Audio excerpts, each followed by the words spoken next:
Hello, my dear listeners. I'm Sir Fwogwhyol, and today I will be reading lore from the book, The Ashen Trilogy, Book 1. Oscar sent one undead into Lordran with an old family saying and a single bell of awakening. Firelink Shrine gives that promise its first correction. There are 2 bells, 2 roads, and no guarantee of salvation.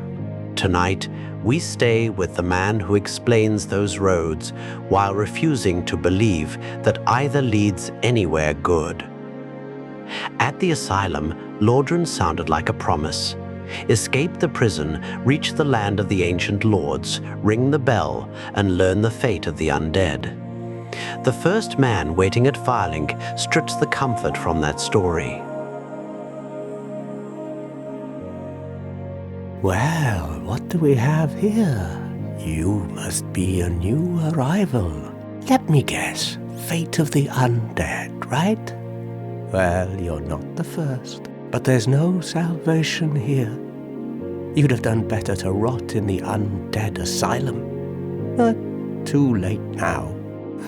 Well, since you're here, let me help you out. There are, actually, 2 bells of awakening. One's up above in the undead church. The other is far, far below, in the ruins at the base of Blight Town. Ring them both, and something happens. Brilliant, right? Not much to go on. But I have a feeling that won't stop you. So, off you go. It is why you came, isn't it? To this accursed land of the undead?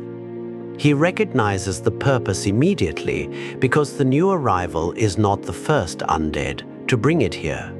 His verdict is merciless. There is no salvation in Lordran, and rotting in the asylum might have been better. Then he helps. He names 2 bells of awakening. One stands above at the undead church. The other lies far below near Blighttown. Ring them both, he says, and something happens. That is all the certainty he can offer. The contradiction defines him. His contempt is real, but so is the information. He expects the pilgrimage to fail and still gives the stranger the first usable directions. Lordran begins with guidance from a man who has abandoned hope without abandoning every form of assistance. His mockery gives that assistance a safe disguise. If the traveler dies, he was right. If the traveler succeeds, the directions were only casual advice from a man who claimed not to care. Cynicism protects him from having to believe in the people he helps. Yet those people still leave Firelink knowing more than they did when they arrived.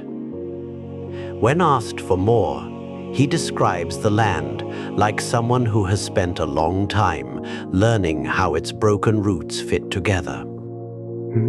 What? You want to hear more? Oh, that's all we need. Another inquisitive soul. Well, listen carefully then. One of the bells is up above in the undead church, but the lift is broken. You'll have to climb the stairs up the ruins and access the undead burg through the waterway. The other bell is back down below the undead burg, within the plague-infested Blight Town. But I'd die again before I step foot in that cesspool. The lift to the church is broken, so the surviving route climbs through ruins and reaches the undead burg by waterway. The other bell waits below the burg, beyond the depths and into Blight Town. At Firelink, Oscar's distant destination becomes a route the traveler can follow. The 2 roads pull in opposite directions, and the shrine rests between them. That makes Firelink useful before anyone calls it safe. It is the place where inherited words become stairs, waterways, churches, and descents that can actually be followed. The Crestfallen Warrior knows the lower road well enough to recoil from it. He would rather die again than set foot in Blight Town. He never claims to have completed either journey. What he possesses is local knowledge without any desire to test it. Other people reveal Firelink's role by naming it in their plans. I am Logan. I'm a bit cooped up, as you can see. But I must log a few things first, and I owe you a favor. I will return to Firelink Shrine. I am Griggs of Vinheim, a sorcerer of the school. I'm fine. I will rest a while, then return to Firelink Shrine. Neither man describes the shrine as a homeland. It is an address. A rescued sorcerer can recover there. A debt can be repaid there. A conversation interrupted elsewhere can continue beside its bonfire. Lordran is full of locked rooms and people stranded far from one another. Firelink offers a place where reunion remains possible.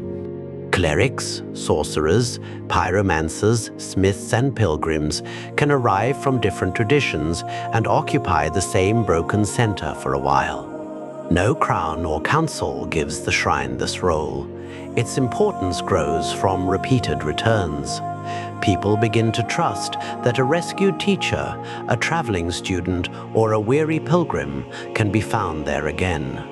In a kingdom whose roads continually separate people, that expectation is a small form of order. The Crestfallen Warrior is no ruler of this gathering. He remains seated while it forms around him, noticing who arrives, who leaves, and who fails to return. When a traveler returns shaken, the Crestfallen Warrior offers a seat and predicts that they will both be hollow soon. He has made surrender sound almost comfortable. Then the first bell rings. What's wrong? Get a bit of a scare out there? No problem. Have a seat and get comfortable. We'll both be hollow before you know it. Why, what a surprise. I didn't expect you to make it. Oh, somebody rang the bell. Wait, was it you? You never give up, do you? I don't know how you do it. Well, don't stop now. Only one more. But it's going to be suicide. Only one more now. If you have the heart for it. His surprise is open. He did not expect the newcomer to survive, much less succeed. For a moment, admiration breaks through. You never give up. I do not know how you do it. But success fails to rebuild his faith. He points toward the second bell and calls the journey suicide. Progress changes the subject of his warning, not the habit behind it. Before the first bell, he expects hollowing at Firelink. After it, he expects Blighttown to finish the work. The game gives him no personal name. Crestfallen is the condition by which he is remembered, and his dialogue never tells us what first broke his resolve. By the time we meet him, defeat has become the measure he applies to strangers and to himself. As people pass through the shrine, he becomes its sharp-tongued witness. Did you see that hoity-toity cleric? He went through the graveyard and down into the catacombs. They're so bloody determined. They practically queue to explore the catacombs. How did that silly sorcerer's apprentice end up? He left for the Undead Burg, but never came back. How did that raggedy old chum end up? He left for Blighttown, but never came back. His account repeatedly ends in absence. Someone arrived with a purpose, chose a road, and did not return. From his seat, that pattern becomes evidence that every journey ends the way he expects. He never sees the whole journey. He sees the departure and the empty place afterward, then supplies failure as the missing ending. Sometimes he may be right. What matters here is how Firelink shapes his knowledge. The shrine lets him witness movement across Lordran while remaining far from the events that decide each traveler's fate. Yet his mockery also reveals how alive Firelink has become. Behind the insults are people carrying faith from Thorolund, scholarship from Vinheim, and pyromancy from the Great Swamp. The shrine is surrounded by ruins, but it is not socially dead. It collects unfinished lives long enough for them to meet. For all his cruelty, he remains useful. He points toward New Londo and remembers it as an undead city. He directs travelers to Andre near the old church. When someone is cursed, he reaches past the joke and offers an old rumor about a healer below. Have you been to the ruins of New Londo below?